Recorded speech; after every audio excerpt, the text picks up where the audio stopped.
Bonjour Lugano. Malheureusement, je ne parle pas italien et je ne parle pas non plus anglais. C'est d'ailleurs pour ça qu'on m'a nommé responsable d'un musée en France. J'évite de faire des bêtises à l'étranger.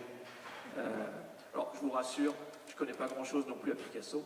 Vous savez qu'on est dans un pays un peu complexe, où parfois les nominations sont étranges, mais je suis très heureux d'être dans cette maison et je dois vous dire que j'ai un petit peu fait d'efforts, grâce notamment à l'énergie de Carmen, et je suis maintenant à la page 4 de Wikipédia, de la fiche de Picasso, et donc ça y est, je crois que je vais pouvoir commencer à vous parler un petit peu de Picasso aujourd'hui, mais je suis un petit peu gêné car je sais la précision suisse. Alors j'avais mal compris, Tobia m'avait dit « Laurent, tu fais un discours d'une heure ». Et alors en fait, c'est en venant ici, j'ai découvert qu'en fait non, c'était 6 minutes. J'avais mal vu le zéro, voilà. Donc du coup, je vais réduire un petit peu, ça ne durera que 58 minutes. Comme ça, parce que je sais que vous n'êtes pas venu pour les œuvres, vous êtes venu pour entendre Carmen. Voilà, donc 1 heure de préparation et ensuite 1 heure de discours de Carmen vous mettra sans doute tout à fait de bonne humeur. Voilà. Donc, chers amis suisses, chers amis italiens, chers amis européens, je dois vous dire, je serai bref, car dès qu'on vient dans une magnifique ville comme la vôtre, tout de suite pour un Français, c'est l'harmonie et la perfection. Voilà. Il suffit de se retourner, il fait même beau. Voilà. Donc, mais ça je crois qu'il fait toujours beau dans votre ville. Donc, amener l'œuvre de Picasso ici, j'allais dire c'est comme une évidence. Voilà. Il y a un moment de perfection et l'œuvre de Picasso qu'on présente parfois toujours avec des adjectifs, au fond, j'aimerais la rendre dans son côté classique.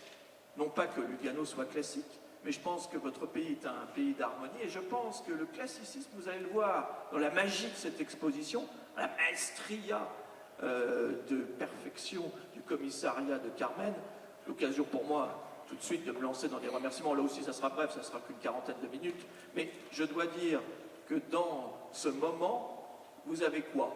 Vous avez l'association d'une collectivité territoriale, une ville, Lugano, qui s'associe avec un partenaire privé, le Crédit Suisse, avec une petite institution française, sous la haute autorité de Carmen. Je dois dire, nous, dans notre pays, pour avoir un dialogue comme ça, il faudrait s'y prendre 10 ans à l'avance. Ben non. Chez vous, ça se passe parfaitement. Donc là, je dois dire, indépendamment de la qualité de l'exposition, que j'espère que vous allez apprécier, on doit rendre hommage à ce partenariat. Mais ce n'est pas un partenariat avec n'importe qui.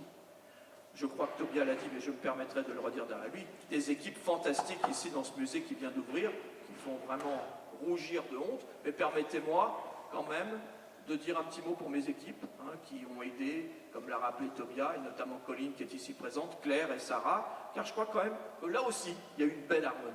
Voilà. Alors, dans le domaine des musées, c'est un petit peu différent du football. Vous savez qu'on va parler, bien sûr, beaucoup de football cet été, il y aura un petit peu de Picasso, mais beaucoup de football. À la fin, en général, c'est toujours l'Allemagne qui gagne. Voilà. Vous connaissez l'anecdote. Dans le monde des musées européens, il y a des personnes un peu différentes, des personnes qui nous font rêver, des personnes qui nous font voir le monde différemment, des personnes d'une extrême expérience et d'un grand savoir. Et là, à la fin, c'est toujours Tobia qui gagne. Donc je vous propose de faire une immense ovation pour votre directeur. Voilà, applaudissons-le. Je dois dire, le voir à Lugano dans ce magnifique édifice, tout le programme qu'il va développer quand on fait le bilan de tout ce qu'il a fait et tout ce qu'il va nous proposer. Bon, là, Tobia, je dois dire, chapeau, tellement honoré d'être à tes côtés dans cette aventure pour ton arrivée. Alors, en football, c'est l'Allemagne qui gagne. Dans le musée, c'est Tobia. Mais dans le monde picassien, il y a une impératrice, il y a une reine. Voilà. Nous sommes des nains de jardin, vous savez. Je ne connais rien à Picasso, mais mon allemand est très mauvais. Vous savez, les Gartenzwerg. Voilà. Le Gartenzwerg, le nanologue, c'est moi. Je suis le grand spécialiste des nains de jardin. C'est le seul domaine où j'ai des compétences. Un domaine qui s'est un petit peu développé en Suisse, mais peu. Mais j'avais fait une grande exposition sur le sujet.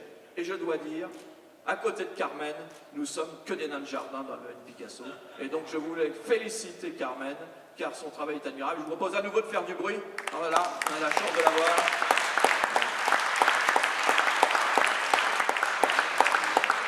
Et dans son duo avec Juan et Martin, je crois que tu as œuvré admirablement. Et là encore, merci. Voilà, chers amis, vive Picasso, vive Lugano, ça rime, et au fond, vive l'amour. Voilà.